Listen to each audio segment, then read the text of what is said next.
ایک دفعہ پھر سے ختم نبوت کے خلاف فتنوں نے سر اٹھایا ہے، سازشوں کا جال پھیلایا ہے،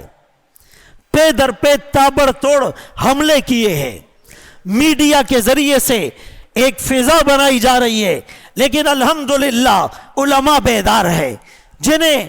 محمد الرسول اللہ نے اپنا وارث کہا، وہ کبھی غافل نہیں ہوں گے، اور ختم نبوت پر اور ناموس رسالت پر تو کبھی وہ کمپرومائز نہیں کریں گے۔ آپ نے گزشتہ دنوں بھی دیکھا کہ سپریم کورٹ کو بیک پر جانا پڑا، اپنا فیصلہ واپس لینا پڑا، اپنی غلطی کا اعتراف کرنا پڑا، پیراگراف 7 اور 42 کو حذف کرنا پڑا، اور علماء نے جذبات میں نہیں، بائے فورس نہیں، دلائل کی دنیا میں دلائل کی بنیاد پر قرآن کی بھی بات کی، حدیث کو بھی سامنے رکھا، تاریخ کو بھی سامنے رکھا، آئین کی شق اور دفعات کو بھی سامنے رکھا،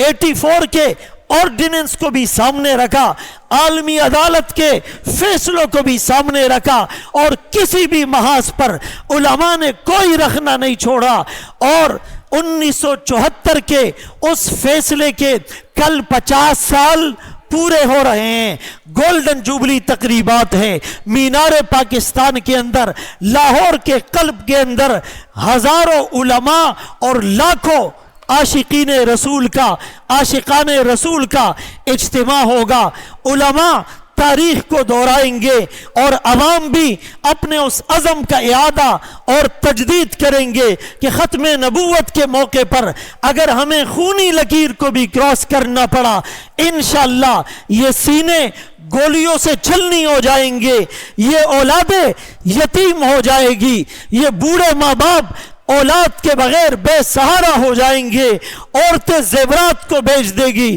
اور ہم سروں پر کفن باندھ کر نکلیں گے، لیکن ختم نبوت کے عقیدے پر آنچ نہیں آنے دیں گے۔ ہری ہے شاخ تمنا ابھی جلی تو نہیں، دبی ہے آگ جگر کی مگر بجھی تو نہیں، جفا کی تیغ سے گردن وفا شعاروں کی، کٹی ہے برسر میداں پر جھکی تو نہیں۔ میرے محترم دوستو، بھائیو، بزرگوں، علماء بھی جا رہے ہیں، عوام بھی جا رہی ہے، ٹرینیں بک ہو چکی ہیں، بسوں کے اندر لوگ روانہ ہو چکے ہیں، بزنس میٹنگ کے لیے آپ جاتے ہو، ہزاروں روپے خرچ کرتے ہو، ٹرین کا سفر کرتے ہو، کاروبار کو چھوڑ دیتے ہو، پکنک پر جاتے ہو، خدا کی قسم اس درد دل کے ساتھ جاؤ گے، کل محمد الرسول اللہ کے سامنے سرخرو ہوں گے۔ ہم جان کا نذرانہ پیش نہیں کر سکے، لیکن ہم اس عزم کے اعادے کے لیے وہاں موجود تھے، ان لاکھوں فرزندان کے اندر ایک نام ہمارا بھی تھا،